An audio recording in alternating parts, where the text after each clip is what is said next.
با نام الله بخشاینده مهربان. السلام علیکم و رحمت الله و برکاته. تماشابینان عزیز، مخلصان شبکه دانش و سنجش، هر یک شما را خوش آمدید میگویم. شما این لحظه ها مستقیما برنامه دانش و سنجش را تماشا میکنید. امیدوارم که خب صدا همش خوب است. امیدوار هستم که این لحظه ها شما میتوانید ما را تماشا کنید و خب زیر چت نوشته کنید اگر که همه هم نوار و هم صدا خوب باشد تا که ما آگاهی پیدا کنیم. و خیلی خوب، میخواستم آغاز کنم از ترجمه معنای سوره عنکبوت آیت 64. الله تعالی میفرماید ترجمه معنا: و این زندگی دنیا چیز جز سرگرمی و بازیچه نیست و بی تردید سرای آخرت زندگانی راستین است. اگر یعنی کافران این حقیقت را میدانستند و دنیا دلبسته نمی بودند.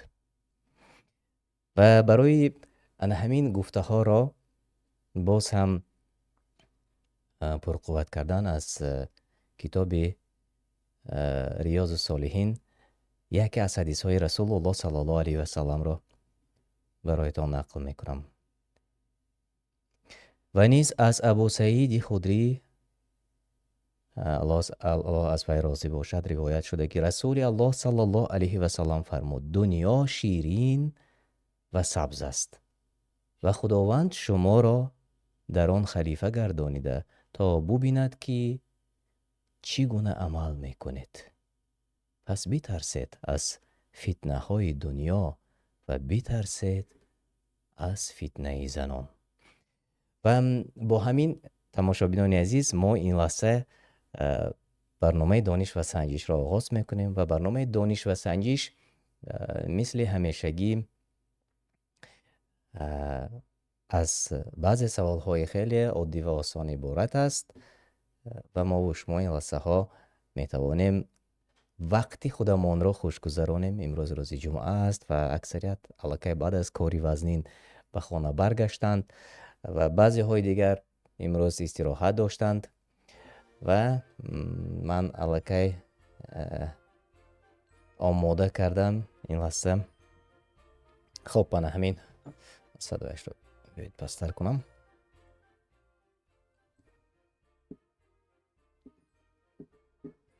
خب تماشابینان عزیز، همین روی اکران شما رقم هایی که میبینید میتوانید به واسطه این به برنامه دانش و سنجش داخل شوید.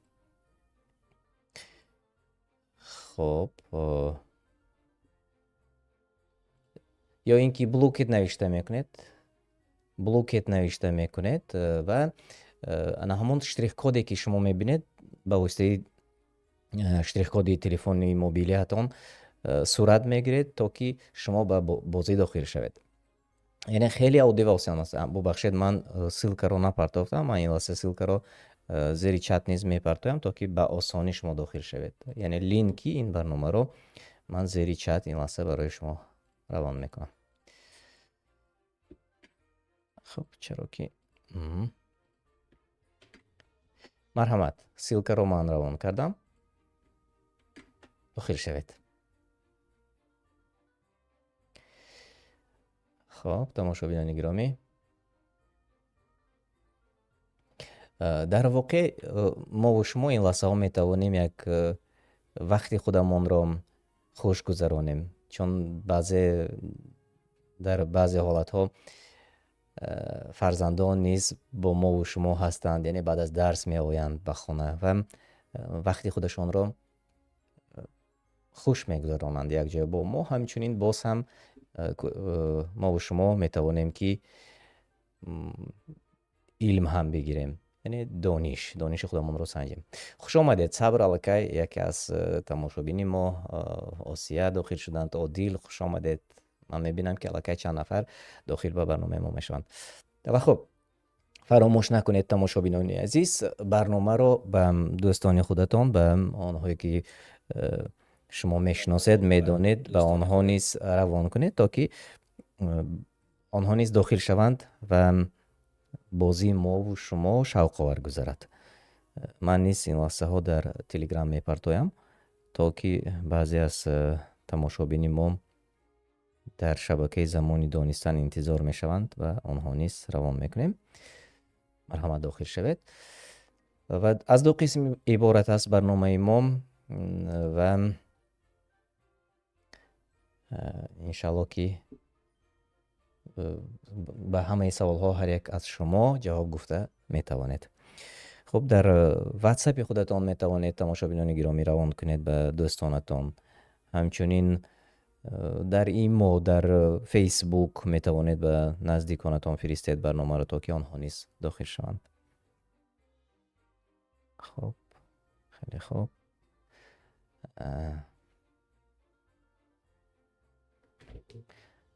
بیایید قسمت اول را آغاز کردن میگیریم تا آن دمی که مردم باز جمع میشوند و دیگرها نیز داخل میشوند.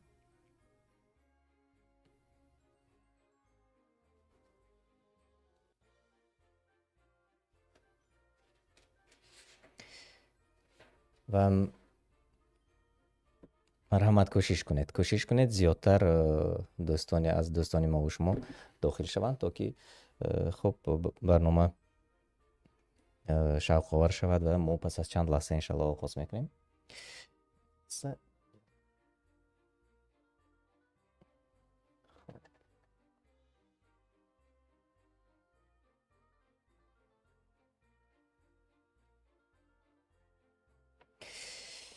خب بیایید آغاز میکنیم قسمت اول را و در قسمت دیگر آنهایی که دیرتر می آیند آنها داخل میشوند. بسم الله.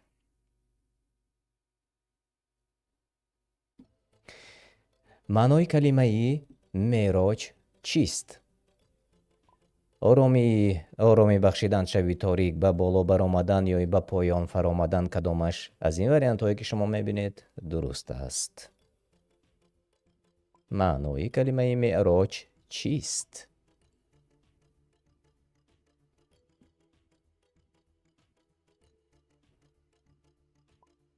خب 30 ثانیه فرصت داریم. در دوام 30 ثانیه جواب های درست شما. خیلی خوب و قریب اکثریت جواب های درست گفتند. 6 نفر جوابشان درست بود. بله، به بالا برآمدن است معنای معراج.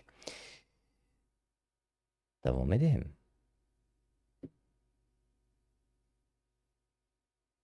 مسلم موحد عادل ناظم جان ابو هریره آنهایی که خیلی جاهای نمایان را سزاوار شدید.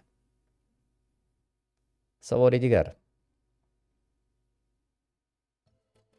کدامی از اینها باری نخست با پیامبر نماز گذارید؟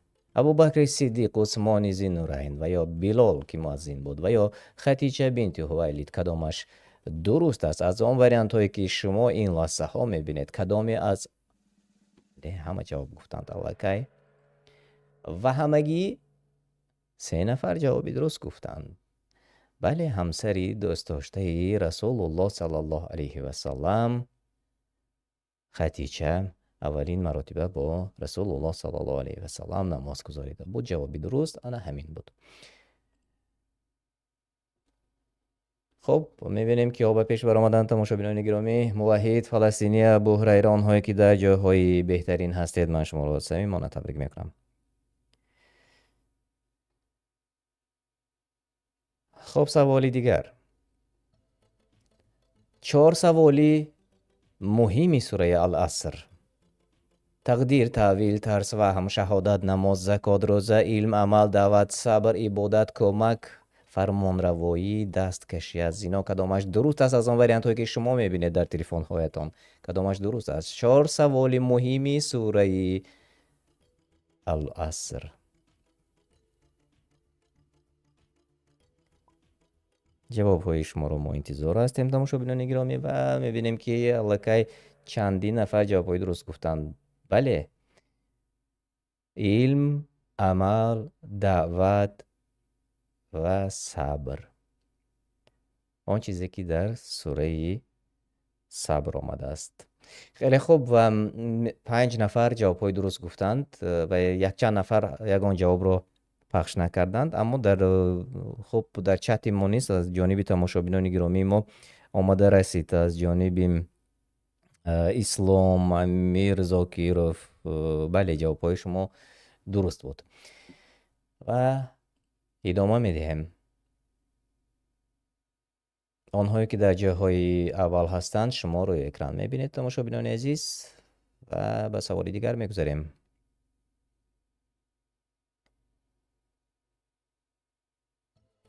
به موسی کتاب دادیم و برادرش کی را مددگارش ساختیم؟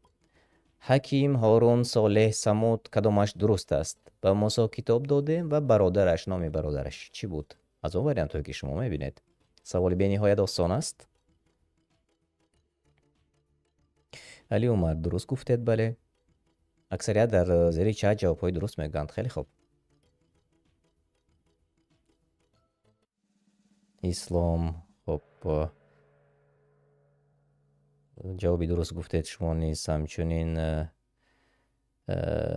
عزیزف، بله جوابتان درست بود. بله، هارون علیه السلام. و خب در این باره در آیت های قرآنی آمده است و اینجا سوره فرقان در نظر داشته شده است. و اگر خب اگر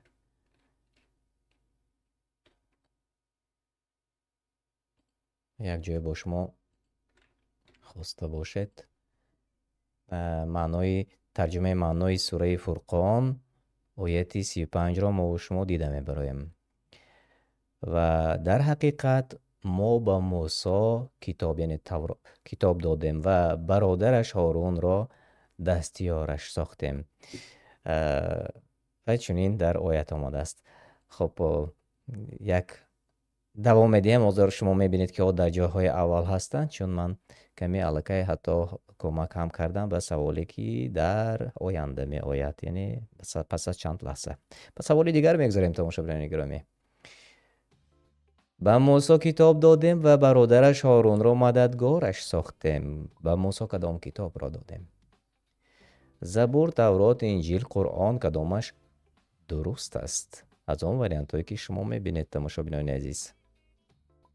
21 نفر تماشا میکنید. لایک را فراموش نکنید تماشابینان عزیز و پدیلیت کنید نوار را به دیگران نیز فرستید تا که همه آنهایی که شما دوست می‌دارید با خبر شوند و در برنامه ما اشتراک کنند. جواب های درست را من قبول کردم. بله، تورات را.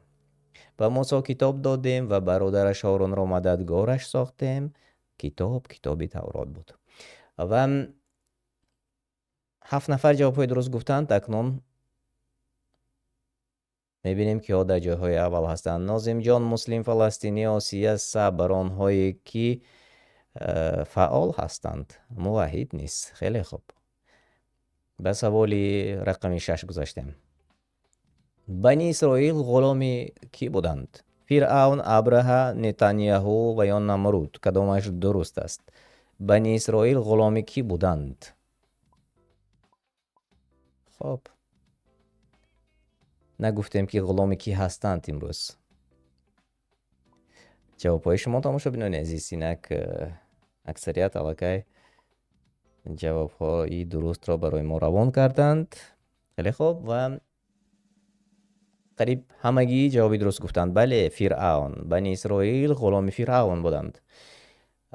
و ناظم جان، ابو هریره، مسلم، موحد، آنهایی که در جاهای اول هستید، من شما را صمیمانه تبریک میکنم.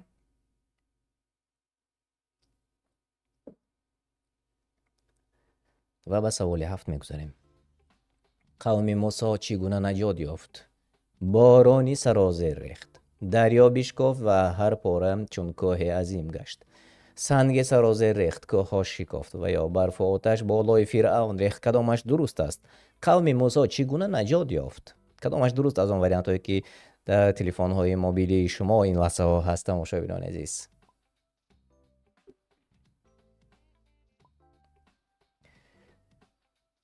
بله بله، جواب های درست الکی از جانب قریب همه تماشابین ما آمده رسید. 73% آنهایی که در برنامه ما اشتراک دارند جواب های درست گفتید. ماشاءالله، بهترین دریابیش گفت و هر پاره چون کوه عظیم گشت. و در سوره شعرا در این باره معلوماتی واضح آمده است و در دیگر سوره ها نیز هست، اما اون چیزی که ما استفاده کردیم از سوره شعرا بود. یعنی در سوره شعرا آیت 63 چنین آمده است: پس به موسی وحی کردیم عصایت را به دریا بزن، پس نیل شکافته شد و هر بخش از آن همچون کوه بزرگ گشت. این ترجمه معنا بود. اکنون قسمتی بهترین برنامه ما آمده رسید. تماشابینان عزیز، بیایید میبینیم کی ها به جاهای بهترین بر آمدن، کی ها سزاوار بهترین جای ها شدند. جای سیام مسلم مبارک باشد، مبارک باشد. جای دوم موحد و جای اولین و جای بهترین نصیبی نازم جان گشت. تبریک میکنم شما را. و رقابتی خوب بود تماشابینان عزیز. همین گونه نه من ببینید آنهایی که باز خالهای زیاد گرفتند، فلسطینی، عادل، ابو هریره، صبر، آنهایی که اشتراک کردند. ببینید چند نفر اشتراک کردند امروز در برنامه ما و جاهای خوب را نمایان سزاوار شدند. و خب تماشابینان عزیز، اینک بیایید یک چند لحظه با شما صحبت کنیم و باز دوام دهیم. شوق آور است یا نه بازی؟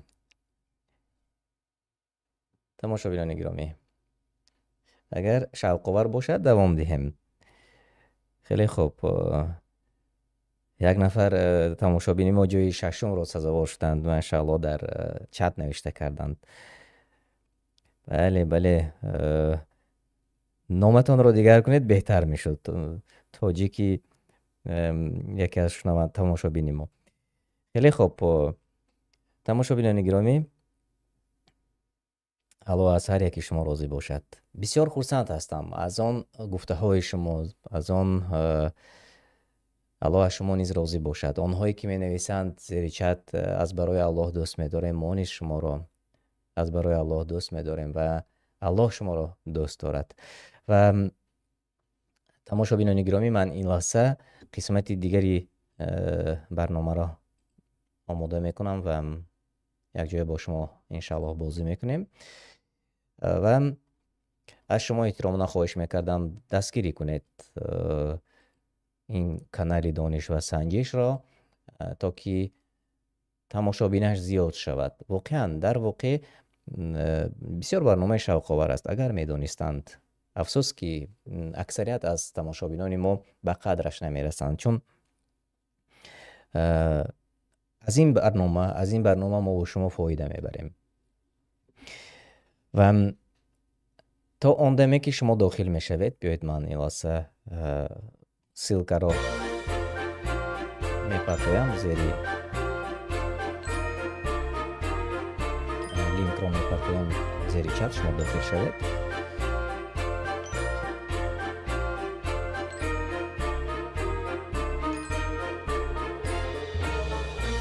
مرحمت. من پرتافتم. تماشابینان عزیز زیر چت داخل شوید برنامه دانش و سنجش. یک لحظه.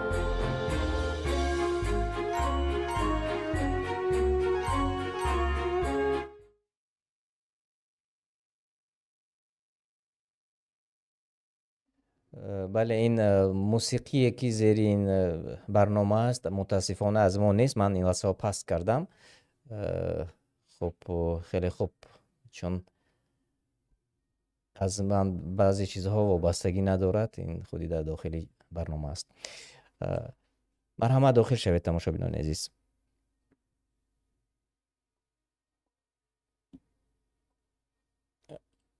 خب خیلی خوب شد.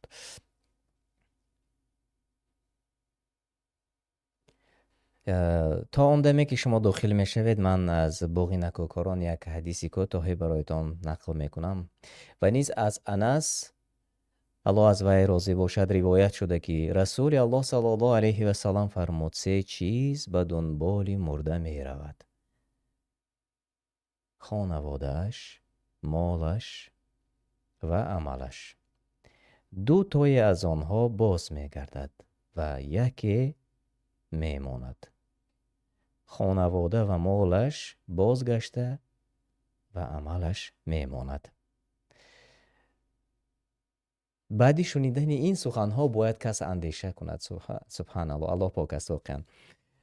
برای همین بعضی از حدیث ها یا اینکه بعضی از آیات های قرآنی رو کس می خواند و به اندیشه غوطه‌ور می شود.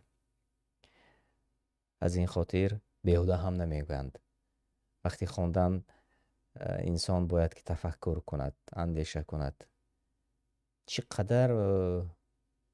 چقدر معنی بزرگ میگیرد. خیلی خوب تماشابینان گرامی، میبینم الکی 16 نفر در داخل 17 نفر در داخل برنامه ما شدند. خیلی خوب، 18 نفر. خب، فلسطینی، حسین جان، خدیجه، نازیم جان، عادل، صبر،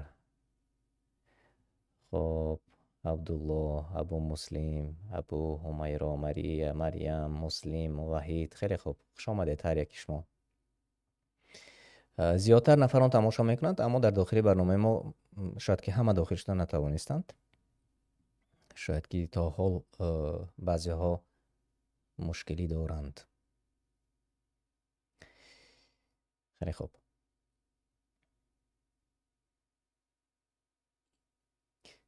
و بیایید این قسمت را نیز آغاز میکنیم.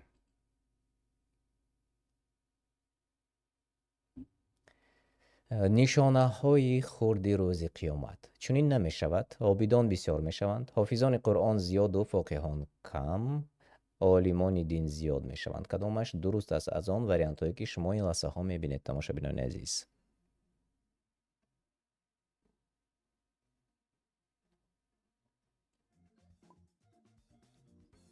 نشانه های خرد روز قیامت از آن وریانت هایی که شما در تلفن های موبیلی خودتان می بینید تماشابینان عزیز.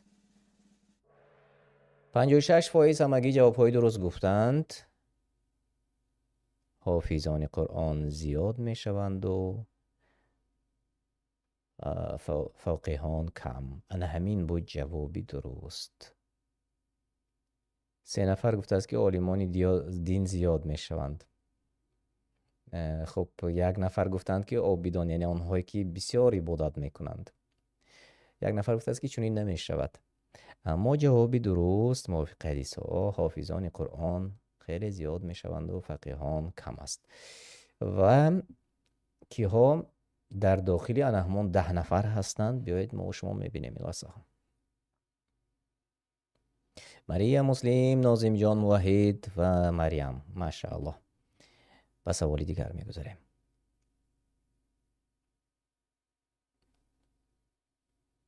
سوال 2.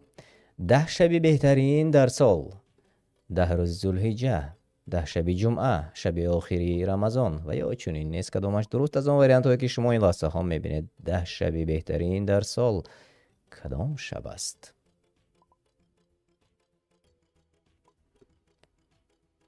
دو نفر دیگر ماندند که جواب نگفتند تا حال. تلفن خودتان را رنگ درست را زیر کنید. 1 نفر دیگر باقی ماندند. متاسفانه 63 نفر جواب های درست گفتند. شب آخری رمضان. بله، 10 شب بهترین سال شب‌های آخرین ماهی رمضان است و جواب های درست گفتید اکثریت از شما تماشابینان عزیز. خب من چت را نگاه نکردم. مرحمت تماشابینان عزیز، دوستان گرامی، آنهایی که ما را دوست می‌دارند و ما نیز شما را دوست می‌داریم، لایک مانید و تقسیم کنید نوا را به دیگران تا که دیگران نیست به برنامه ما داخل شوند و یا در آینده داخل شوند. و دانند که چنین برنامه هست و یا میخواهید که یگان مبلغ معین برایتان وعده کنیم، خب سرپرست ها پیدا میشوند، شاید برنامه رو به قول با مکافات پولی کنیم تا که از 47 نفر حداقل به 470 نفر برایم. نمیگویم که 1 میلیون و 2 میلیون. و خب اما متاسفانه امروز نه سرپرست است و نه خب مکافات پولی، ولی امیدوار هستیم چون ما و شما مؤمنی که امیدوار هستیم و باور داریم مکافاتش را انشاءالله و اجر به اندازه اش را انشاءالله در نزد آن خالقی که ما و شما را خلق کرده است میگیریم. از این خاطر کوشش ها کنید که زیاد شویم، بی‌پروایی نکنید. به سوالی دیگر میگذاریم و پیش از آن میبینیم که ها در جاهای بهترین هستند. مریم مسلم، ابو همیرام و مریم فلسطینی، آنهایی که فعال هستند. خدیجه نیست فعال شدند. خیلی خوب، ماشاءالله. الله سوگند میخورد به وقتی صبح و به شبهای 10گانه. چی در نظر داشته شده است؟ تنها 10 شب رمضان، 10 شب رمضان و 10 روز ذوالحجه و یا با ما معلوم نیست و یا نمیدانم کدامش درست است.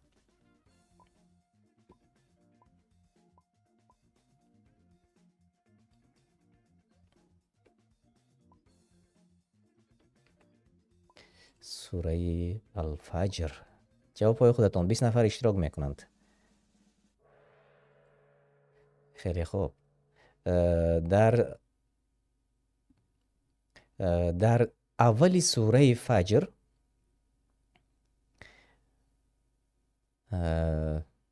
در 2 آیت اول چگونه آمده است؟ بیایید ما و شما این لحظه ها ترجمه معنا را میخوانیم تماشابینان عزیز، چون که من میبینم که بسیاری ها جوابهایشان نادرست بود، اما اکثریت جوابی درست گفتند. بله، 10 شب رمضان و 10 روز ذوالحجه جوابی درست بود.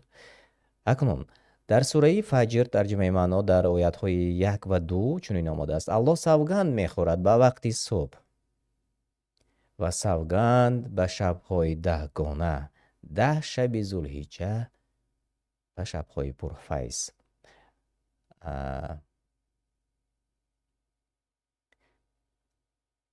یعنی در ترجمه در 3 ترجمه همین یک معنی آمده است. یعنی در ترجمه دیگر آمده است و به شبهای 10گانه، آغاز ذوالحجه. و اکثریت جوابهای درست گفتید. خیلی خوب تماشابینان گرامی، اکنون میبینیم که ها به پیش بر آمدند و بعد از آن به سوالی دیگر میگذاریم. خب مریم مسلم، آسیه، خدیجه، اکثریت بانوان ما، خواهران ما فعال هستند. آدم برای شنیدن قرآن اجر و ثواب میگیرد؟ سوال. ما نمیدانیم آیا میگیرد یا نه. انشاءالله ثوابی کلان میگیرد، نه اجر ندارد. کدامش درست است؟ از آن وریانت هایی که شما این لحظه ها میبینید تماشابینان عزیز. آدم برای شنیدن قرآن اجر و ثواب میگیرد؟ سوال.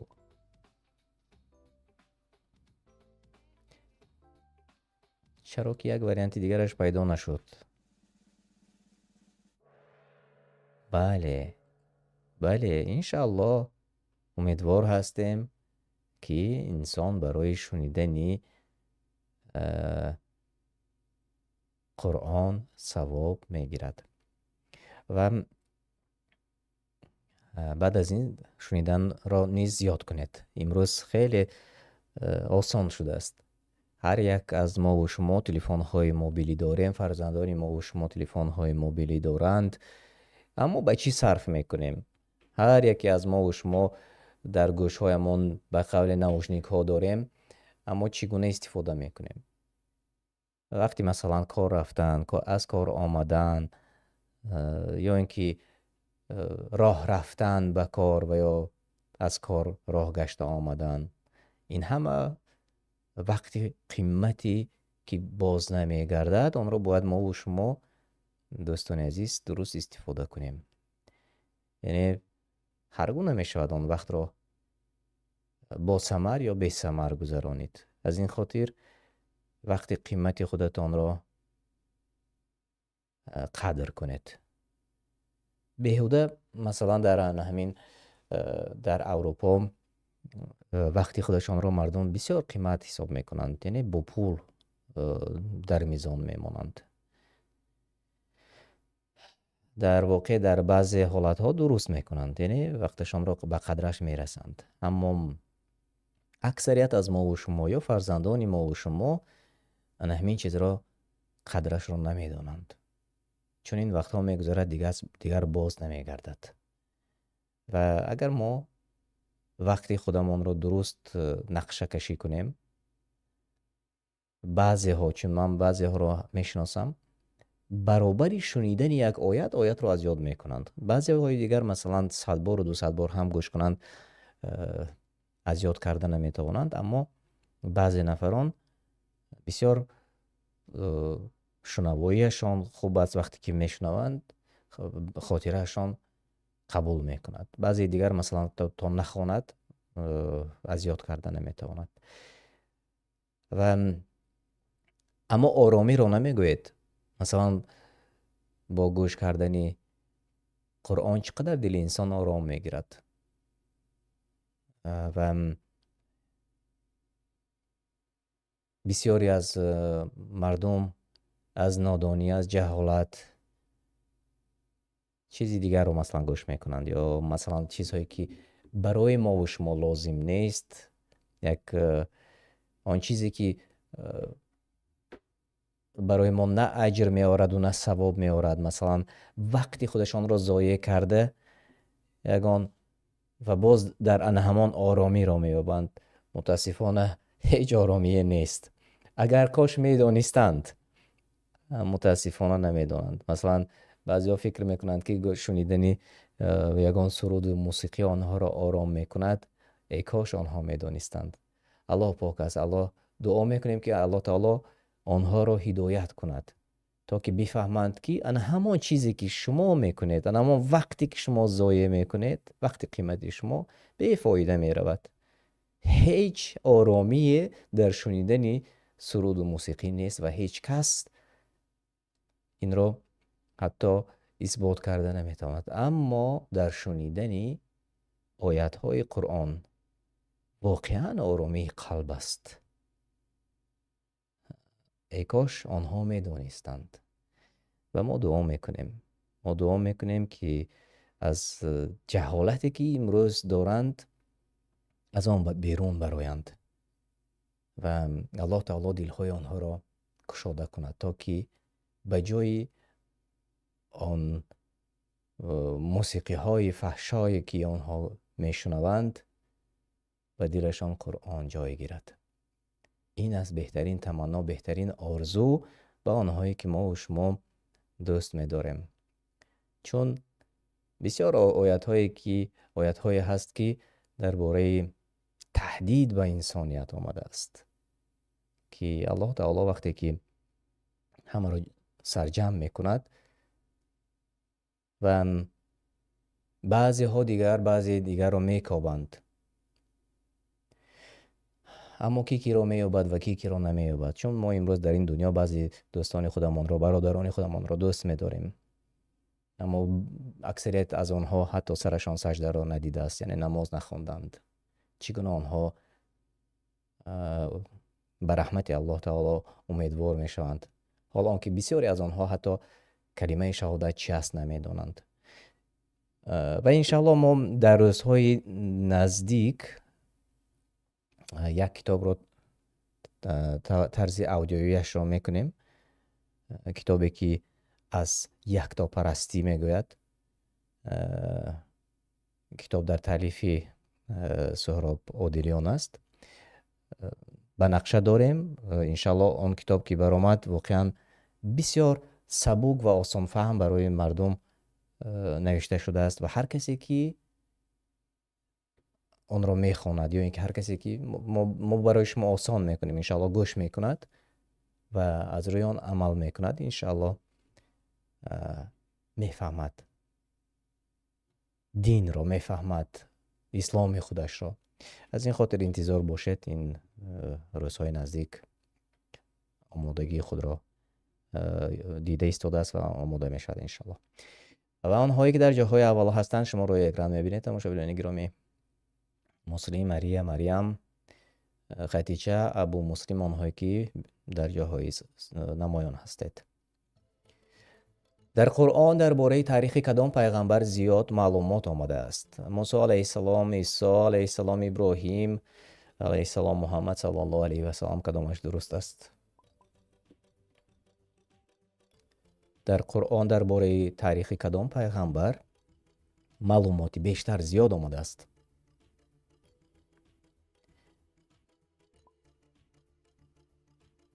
اینک همگی 14 نفر جواب گفتند از 20 چند نفری که اشتراک میکنند، اما اکثریت جوابهای درست گفتند. بله، موسی علیه السلام، درباره موسی علیه السلام خیلی زیاد معلومات در قرآن کریم آمده است. ای کاش همون اهلی خب یهودی ها میفهمید اما نمیفهمند. موحد، مریم، مسلم، مریم، خدیجه، آنهایی که در جاهای نمایان هستند. بعد سوال دیگر بیایید گذاریم. از روی سنت چند روز باید در ماه شوال باید روزه گرفت؟ 5 روز، 1 ماه، 6 روز، 7 روز؟ روزه های سنتی اینک 25 نفر داخلی برنامه شدند اما 10 نفر این لحظه ها جواب گفتند. خب سوال های گوناگون است امروز.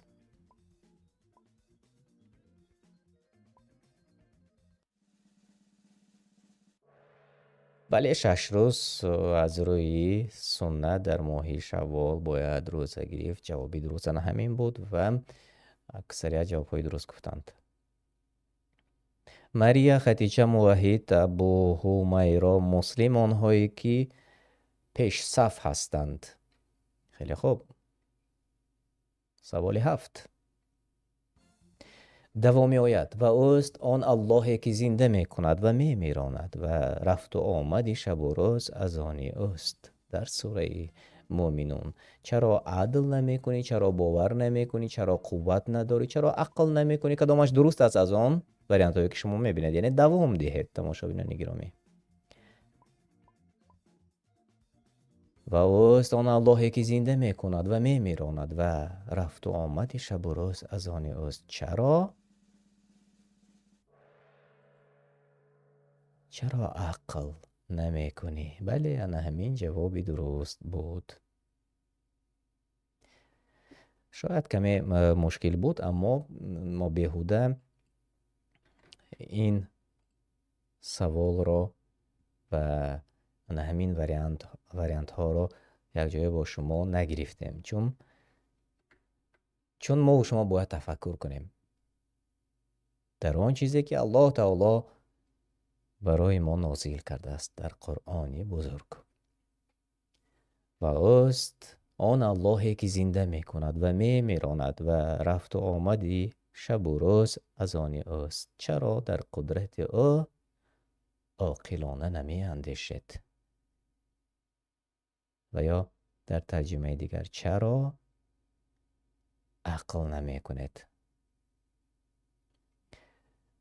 و این بود جوابی درست تماشابینان عزیز. خب در چت نیز جواب های درست آماده می رسد. من گاگاه فراموش میکنم چون اکثریت با شما با آنهایی که در داخلی برنامه ما هستید با آنها من نیز خب رقابت میکنم. شاید چنین گوییم هم درست میشد. من هم به بعضی از سوالها جواب میگویم با شما تماشاگران عزیز. و در واقع این در سوره مومنون انا همین آیت آمده است در آیت 80.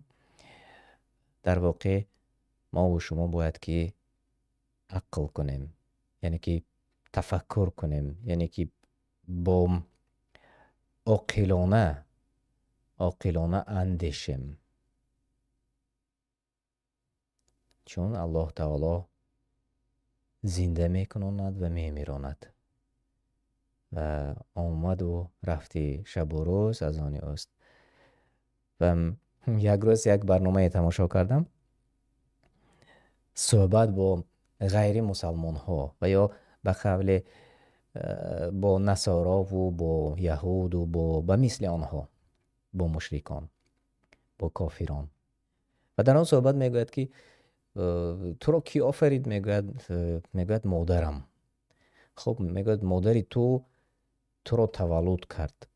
مادرت که تو را تولد کرد، چرا میگوید وقتی که تو میموری، یعنی وفات میکنی، مادرت را زنده نمیکند؟ به سوال جواب گو. میگوید در دستش نیست. بله، در دستش نیست. مادر تنها سبب تولد. الله تعالی خلق کرد و الله تعالی در همین آیت، چنانکه که ما و شما این لحظه میبینیم، و الله تعالی زنده میکند انسان را و موجودات را. الله تعالی میمیراند و الله تعالی باز زنده میکند. در آیت های دیگر آمده است، در سوره های دیگر آمده است. و الله تعالی باز جمع می آورد. چرا ما و شما عاقلانه نمی اندیشیم؟ ای کاش بعضی های دیگر نیز این را میفهمید، چون بعضی ها وظیفه هاشان را خیلی بالا می شمارند، بالا می حسابند، فکر میکنند که سبب پیشروی زندگیشان است، سبب مثلا با پارگیری و با این پوشیده نیست. این هر یک از ما و شما میدونیم. و آنها می اندیشند که انا همین است سبب زندگی، انا همین است سبب آبرو و انا همین است مثلا پس زدن مؤمنان و مسلمان ها سبب آبروی امروزی آنها است. اما این آبروی آنها خیلی عمری کوتاه دارد. در یک میجه زدن هم وظیفه اشان، هم آبرویشان، هم پولشان از دستشان نیست می شود، غیب می زند. این همه در دست الله سبحانه و تعالی است. ای کاش آنها می اندیشیدند، چون بعضی مسلمان ها را با تهمت ها اذیت می دهند. ای کاش شما می اندیشیدید.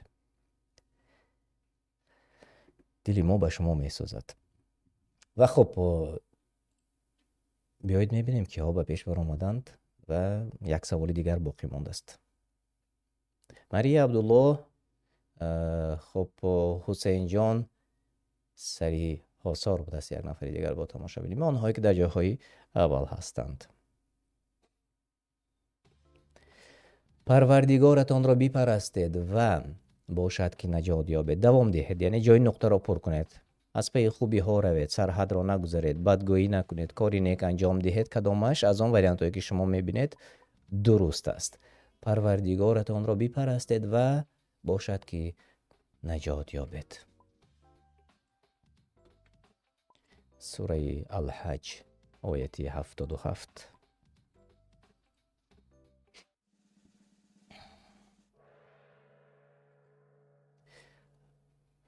خب 27 نفر جوابهای درست گفتند. بله، و کاری نیک انجام دهید.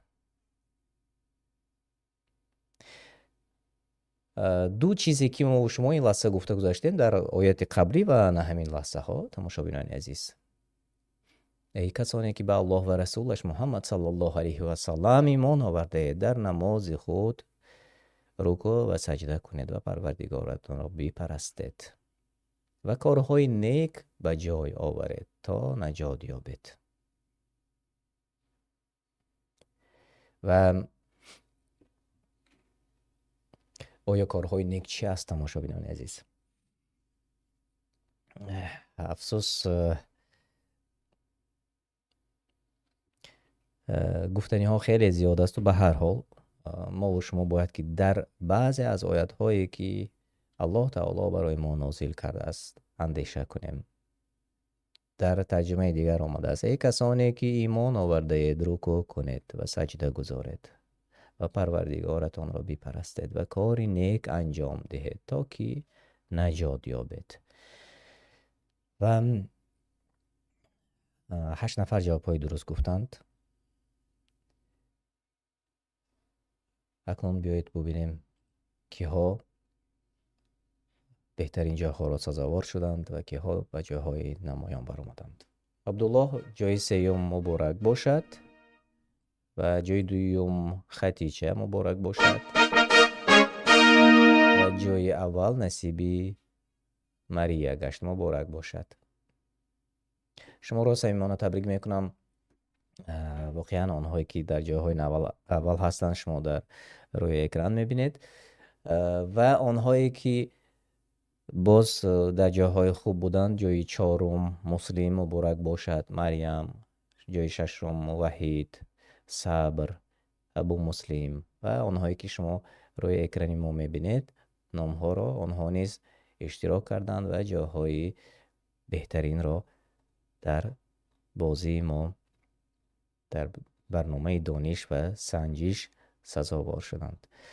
صمیمانه تبریک میکنم تماشابینان عزیز، همانهایی که این لحظه در برنامه ما اشتراک کردند و یک رقابت خوب بود و همچنین ما و شما توانستیم که لحظه چند در برنامه وقتی خودمان رو خوب و خوش گذرانیم، همچنین باز یک دانش خودمان رو سنجیم و امیدوار هستم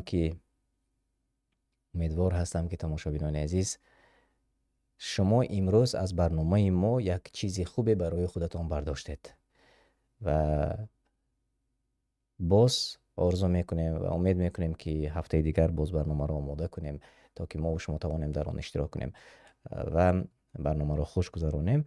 از شما یک خواهش میکنم زیر نوار لایک مانید و نوار رو به دیگر فرستید تا که دوستان ما و شما نیز بسیارتر شوند و در برنامه ما اشتراک کنند و آبونه شوید. حتما آبونه شوید و همون زنگوله‌ای که در یوتیوب هست زنگولچه را زیر کنید تا که برابر سر شدنی برنامه ما شما به آن بپیوندید تا که ما رو تماشا کرده توانید. و خب این لحظه من با شما خیر و خوش میکنم، اما کوشش میکنم یک پس از چند لحظه یک نوار آماده کنم و نوار در برنامه دانش و سنجش برای شما پیشکش کنم تا که شما تماشا کنید. من با شما خیر و خوش میکنم و الله تعالی شما را نگهبان باشد تا هفته دیگر و السلام علیکم و رحمت الله و برکاته.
قسم به این قرآن ارجمند بلکه در تعجب شدند از اینکه از میان خودشان بیم دهنده به سویشان آمد و آن کافران گفتند این چیزی عجیب است. آیا زمانی که مردیم و خاک شدیم دیگر بار زنده می شویم؟ این بازگشت ناممکن است. ما می‌دانیم که خاک چگونه از جسدهای آنها کم می‌کند و کتابی که همه چیز در آن نگهداری شده نزد ماست. آره، آنها سخن راستی را که بر آنها آمده بود دروغ شماریدند، پس در کار شوریده افتادند.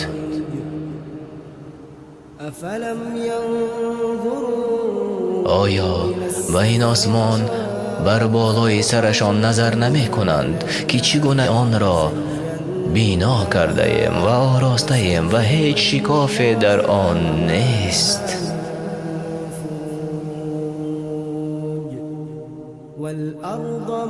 و زمین را پهن کردیم و در آن کوه‌های بلند افکندیم تا استوار و قرار گیرد و از هر گونه نباتات خوشمنظر در آن رویانیدیم. در آفرینش آسمان ها و زمین و آنچه میان آنهاست از نشانه های بزرگ برای راهنمایی و پند دادن هر بنده توبه کننده مقرر داشتیم و از آسمان آب پربرکت فرستادیم و با آن باغ‌ها و دانه‌های درو شدنی رویانیدیم.